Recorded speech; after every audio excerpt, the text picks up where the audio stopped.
కోడిగుడ్డు వంకాయ ఎండు చేపలు వండుతున్నానండి. గుడ్లు వేగిపోయినాయి.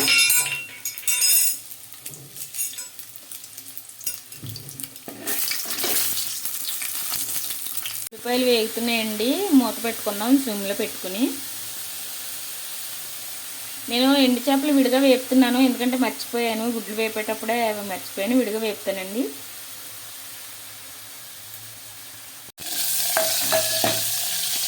ఎండు చేపలు చిన్న మంటలో పెట్టుకుని వేపుకోవాలండి. ఉల్లిపాయ ముక్కలు మగ్గిపోయినాయండి. నెక్స్ట్ కొంచెం టమాటా వేసుకుందాం ఒకటి.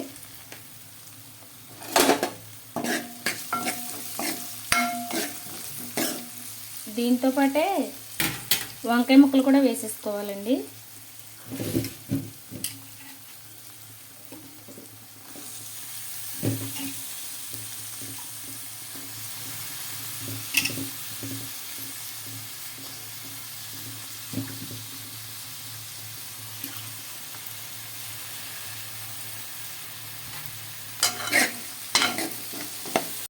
వంకాయ ముక్కలు వేసుకున్నానండి. మూత పెట్టుకుని కొంచెం మగ్గనిచ్చుకోవాలి చిన్న మంట మీద.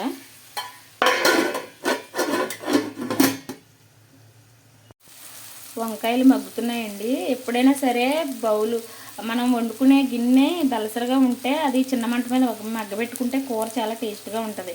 పలచని గిన్నెలో మనం వేపుకుంటే ఉల్లిపాయలైనా కూరగాయలైనా మాడిపోతాయండి. నేను అందుకే ఎప్పుడు వంటలు చేసినప్పుడైనా సరే నేను ఈ గిన్నెలోనే కూర ఇష్టంగా వండుతానండి. ఖాళీగా ఉంటుంది, ప్లస్ బాగా ఉడుకుతాయి కూడా. మూత పెట్టుకుంటే చాలా బాగా మగ్గుతాయి, కూర టేస్ట్గా కూడా ఉంటుందండి. ప్రతి కూర కూడా మగ్గబెట్టుకుంటేనే నూనెలో టేస్ట్ వస్తుందండి. ఎక్కువగా పచ్చి పచ్చిగా కొంతమంది వేపేసి తొందరగా వండేస్తారు, కానీ అది కూర రుచిగా ఉండదు ఉల్లిపాయ ముక్కలు అవి కనిపించి.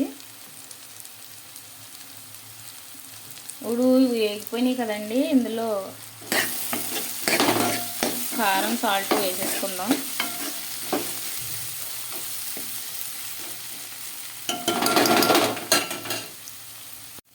వంకాయ ముక్కలు మగ్గిపోయినాయండి. కారము సాల్ట్ వేసుకుందాం.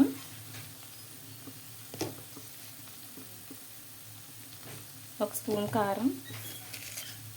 సాల్ట్ నేను కొంచెం ఫస్ట్ వేసాను, కొంచెం సరిపోద్దండి.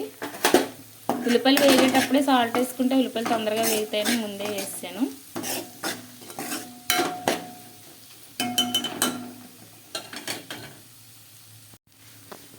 నెక్స్ట్ వాటర్ వేసుకోవాలండి.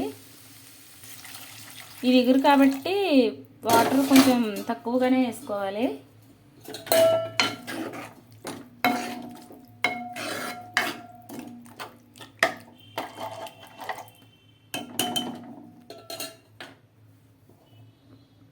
కొంచెం మంట పెద్దది చేసుకుని ఇది ఉడుకుతుండగా గుడ్లు చేపలు వేసుకోవాలి. తర్వాత కూర దగ్గరికి ఎగిరింది కదండి, కొంచెం ఆ వంకాయలు అవి ఉడికినాయి కదా. ఇప్పుడు గుడ్లు చేపలు కూడా వేసేసుకోవాలి. నేను చేపలు తక్కువ వేసాను, ఎందుకంటే ఫ్లేవర్ ఉంటే చాలండి. గుడ్లు వేసాను కాబట్టి చేపలు తక్కువగా వేసాను.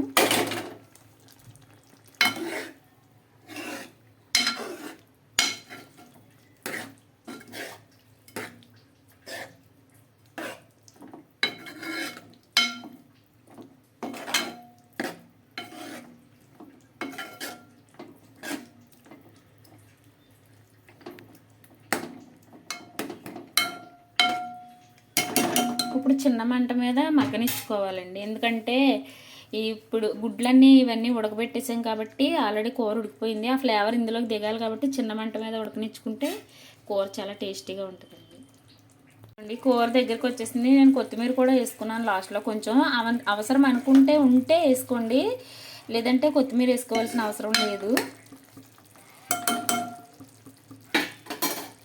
కూర రెడీ అయిపోయిందండి.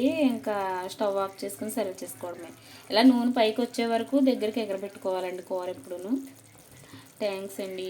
నా వీడియో నచ్చితే లైక్ చేయండి, సబ్స్క్రైబ్ చేయండి, ప్లీజ్ షేర్ చేయండి. Thank you.